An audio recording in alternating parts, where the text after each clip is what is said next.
সকলোটি অসমবাসীকে মই বিহুৰ ওলগ জনাইছোঁ।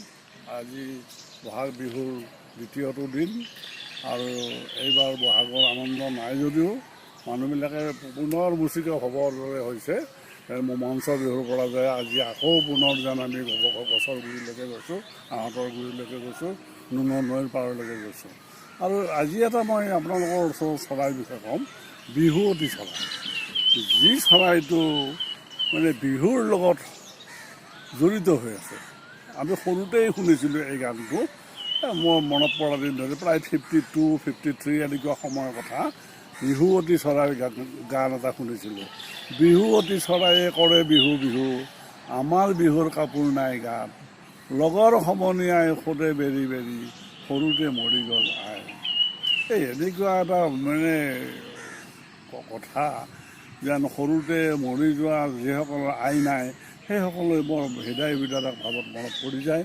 আৰু বিহুৱতীনো কি চৰাই, তেতিয়া মাতটো শুনিছিলোঁ হাবিৰ মাজৰ পৰা। আমাৰ ঘৰৰ কাষতে এটা ডাঙৰ ৰাজহুৱা পুখুৰী আছিলে।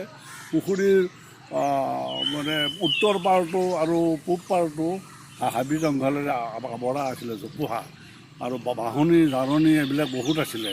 তাৰ মাজৰ পৰা সুৰ ভাহি আহে, নিথৌ নিথৌ। মই এনেকৈ কোৱা শুনিলে আমাৰ পিতাই, আমি পিতা বুলিছিলোঁ, পিতাই আহি কয়, এই নিথৌ নহয় বাবাই, বোলে কি ক'ব লাগিব, কৃষ্ণ কৃষ্ণ। কি মোৰ বিহু, কি মোৰ বিহু।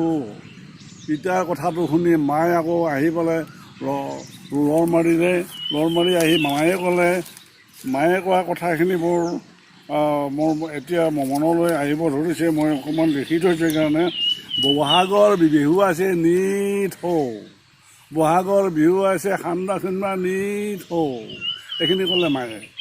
কিন্তু চৰাইটো বিহুৱতী বুলিহে ক'লে। কিন্তু সেই সৰুকালৰ স্মৃতিয়ে মোক বহুত আমনি কৰি থাকিল বহুদিন ধৰি। মেট্ৰিক পাছ কৰাৰ পৰা কলেজত মই চৰাইটোৰ নামটো জনা নাছিলোঁ। আচলতে বিহুৱতী বুলি আমাৰ অসমীয়াত কয়, কিন্তু ইংৰাজীত কি কয় মই জনা নাছিলোঁ। বহুদিনৰ মূৰত হাইস্কুল পাছ কৰি কলেজত আহি পঢ়ি যেতিয়া মই চৰকাৰী কাম কৰিলোঁ, তেতিয়া মই চৰাই কিতাপ পঢ়োঁতে চেচেলি মালি প্ৰখ্যাত বিশ্ববিশ্ৰুত পক্ষীবিদ চেচেলি মালিৰ গ্ৰন্থ দি বাৰ্ডছ অফ ইণ্ডিয়া, সেইখন চাই পেলাই পালোঁ কমন আয়োৰা, IORA, এই আয়োৰা বুলি কোৱা হয়। আৰু ইহঁতৰ বিজ্ঞানৰ নাম হ'ল এগেইথিনা টিফিয়া, সেইটোও পালোঁ। আৰু হিন্দী নাম চৌবেগী, বঙালী নাম ফটিক জল, এইখিনিকে ক'লোঁ। আৰু চৰাইবিলাক, এই চৰাইবিধৰ মানে পিতৃপক্ষীৰ ৰংটো বহুত উজ্জ্বল। ইহঁতৰ মানে তলফালটো সম্পূৰ্ণ হালধীয়া, ওপৰ ফালটো ক'লাৰ আকৌ ডেউকাৰ কাষত দুটা ৰেখা থাকে বগা বগা। ইমান ধুনীয়া চৰাইটো। আৰু সেইটোৰ নাম কয় ব্ৰিডিং প্লামেজ। ব্ৰিডিং প্লামেজটোৰ অৰ্থটো হ'ল প্ৰজনন কালত সিহঁতৰ পাখিবোৰ বেছি উজ্জ্বল হৈ পৰে, চিকমিকীয়া হৈ পৰে। আৰু যিটো মাতৃপক্ষী আছে, মাতৃপক্ষীৰ ৰংটো হালধীয়া, সেউজীয়া কণা, মানে পাতল ৰং এটা, আৰু তলফাল ইহঁতৰ হালধীয়া। কিন্তু পিতৃপক্ষীতকৈ এই মাতৃপক্ষী উজ্জ্বল নহয়, মানে অনুজ্জ্বল। আৰু সিহঁতে কি কৰে, এই যে মাতটোৰ লগত তেওঁলোকৰ প্ৰজননৰ সম্পৰ্ক আছে। যেতিয়া পিতৃপক্ষীয়ে নিথৌ বা কি মোৰ বিহু বুলি মাতে, তেতিয়া মাতৃপক্ষীয়ে চিক সঁহাৰি দিয়াৰ পিছত তেওঁলোকৰ তাৰপিছতে দুয়ো উৰা ভিৰা কৰে, দুটা তিনিটা চাৰিটাই মিলি উৰি ফুৰি তাৰপিছত বাঁহ সজাৰ পৰিৱেশ বিচাৰে। জোপোহা ঠাইত বাঁহ বিচাৰি কি কৰে, ঘাঁহ বন এইবিলাক মানে পাতৰ মাজত লৈ পেলাই এটা কাপ বা মানে সৰু বাতিৰ আকৃতিত বাঁহটো সাজি লৈ দুটা, কেতিয়াবা তিনিটা, কেতিয়াবা চাৰিটা, তাৰ ওপৰত কিন্তু কণী দেখা নাই, 4টালৈকে কণী পাৰে। আৰু 13 দিনৰ পৰা 14-15 দিন মানলৈকে উম লোৱাৰ পিছতে মানে 14 দিনৰ পিছত 15 দিনৰ পিছত পোৱালি জন্ম। গতিকে এই পোৱালিৰ জন্মটো লওঁতেও বা আঁঠু সাজোঁতেও পিতৃ মাতৃ দুয়োটাৰে ইমান দায়িত্ব যে কোনে ক'ৰ পৰা কি বিচাৰি আনিছে, ঘাঁহৰ মূৰা, ঘাঁহৰ দিল, আৰু তাৰপিছতে আকৌ সেইবিলাক যাতে উৰি নাযায় ক'তো, মানে তাতো আকৌ মানে মকৰাৰ জাল আদি আনি মানে পিছল কৰি ধুনীয়াকৈ যেন মিস্ত্ৰীয়ে প্লাষ্টাৰ কৰি দিছে, এনে সুন্দৰকৈ বাঁহটো সাজি কণী পাৰে। গতিকে এই পক্ষীৰ এই চৰাইবিধ এটা এনেকুৱা চৰাই যে মাতটো শুনা যায় দূৰ দূৰণিৰ পৰা, কিন্তু ওচৰৰ পৰা দেখাটো সৌভাগ্যৰ বিষয় যেন লাগে। মানে দূৰবীক্ষণ যদি থাকে হাতত তেতিয়াহ'লে দেখা পোৱা যায়, নহ'লে এনেই কিন্তু দেখাটো বৰ টান হৈ পৰে, বৰ দুৰ্লভ প্ৰকৃতিৰ চৰাই। কিন্তু তথাপি এই চৰাইবিধ আমি দেখিছোঁ, আৰু আমাৰ বন্ধু বান্ধৱ দুই এজনে মোৰ লগত চাইছেগৈ, আৰু আমি বাঁহো দেখিছোঁ। আমি বাঁহ দেখাৰ পিছত কি হ'ল, সিহঁতে এই যে মই ক'লোঁ যে কণী 2টাৰ পৰা 3টা 4টালৈ লয়, আৰু সিহঁতে খাদ্য হিচাপে বৰ বেয়া বস্তু খায়। আমাৰ যে বিছা, এই শুং থকা দীঘল শুং থকা বিছাবিলাক, এইবিলাক খায়। কেঁচু, কুমটি, কুইচিৰিঙা, ফৰিং, লেটা, মুঠ আদি এইবিলাক বস্তু খায়।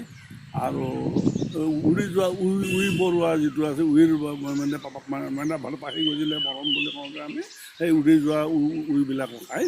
গতিকে এনেকৈ এইবিলাক খাই সিহঁতে জীৱন ধাৰণ কৰে।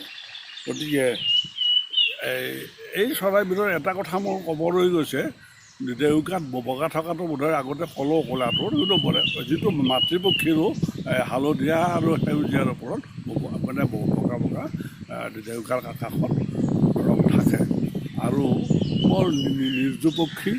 আজিকালি হাবি বন নোহোৱা হ'ল, জোপোহা হাবি বন প্ৰায় শেষেই হৈ গ'ল আমাৰ উন্নয়নৰ কাৰণে। এইবোৰ কাৰণত এইবিলাক পক্ষীৰ মাত আজি আমি বহাগ বিহুৰ দিনাও শুনিবলৈ পোৱা নাই। এনে আমি চৰাইক আমি আৰু এইবিলাক আমাৰ অসমতো আগতে পৰ্যাপ্ত পোৱা গৈছিল, আজিকালিও বিশেষকৈ আমাৰ দেশত প্ৰায় পোৱা যায়। তাৰোপৰি আমাৰ ওচৰ চুবুৰীয়া নেপাল, ভূটান, মেঘালয়ৰ নামনি অঞ্চল, পাদদেশ, হিমালয়ৰ পাদদেশ, তাৰপিছতে ম্যানমাৰ, সুন্দা উপকূল, ফিলিপাইন, সুমাত্ৰা, বৰ্ণিও আদিলৈকে ইহঁতৰ বিস্তৃতি লাভ কৰি আছে। হ'লেও ইহঁত পৰিভ্ৰমী চৰাই নহয়, আমাৰ স্থানীয় চৰাই। গতিকে স্থানীয় চৰাই হিচাপে ইহঁত আচলতে চিৰসেউজ বনভূমিৰ বাসিন্দা হ'লেও জোপোহা বন বা পৰ্ণপাতী বনভূমি বা খেতি পথাৰৰ ওচৰ এইবিলাকতো দেখা যায়, কেতিয়াবা যায় খাদ্যৰ সন্ধানত। গতিকে ইয়াৰ উপৰি ইহঁতে জোপোহা হাবি বনত যদিও থাকে, তাৰোপৰি চিৰসেউজ বনভূমি জোপোহাটো আছে, হাবিৰ কাষ, উদ্যান, বাগিচা, আৰু যিবিলাক আমাৰ হাবি জংঘল আছে, মানে ফৰেষ্ট্ৰি আছে, ফৰেষ্ট্ৰিৰ কাষৰ যিবিলাক পথাৰ আছে সেইবিলাকতো ঘূৰি ফুৰে।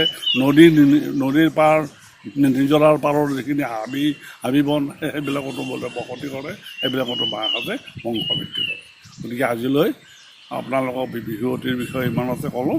গতিকে বিহুৱতী চৰাই কৰে বিহু বিহু বুলি গীতটো গাইছিলোঁ আগতে, আকৌ শেষতো মনত পেলাইছোঁ এবাৰ। দৰ্শক মণ্ডলী, আপোনালোকক মই বহাগ বিহুৰ দিনা ক'লোঁ কুলি চৰাইৰ বিষয়, আৰু আজি ক'লোঁ বিহুৱতীৰ বিষয়। দুয়োটাই বিহুৰ লগত জড়িত পক্ষী। গতিকে এই পক্ষীবিলাকৰ সম্পৰ্কে যদি আপোনালোকে কোনোবাই ডিটেইল জানিব বিচাৰে, তেতিয়াহ'লে আমাৰ এই এড্ৰেছত মেছেজ কৰি পঠিয়ালে আমি যৎপৰোনাস্তি যথাসাধ্যে আমাৰ যিখিনি জ্ঞানৰ পৰিসৰ সেই অনুসৰি জনাবলৈ চেষ্টা কৰিম। ধন্যবাদ।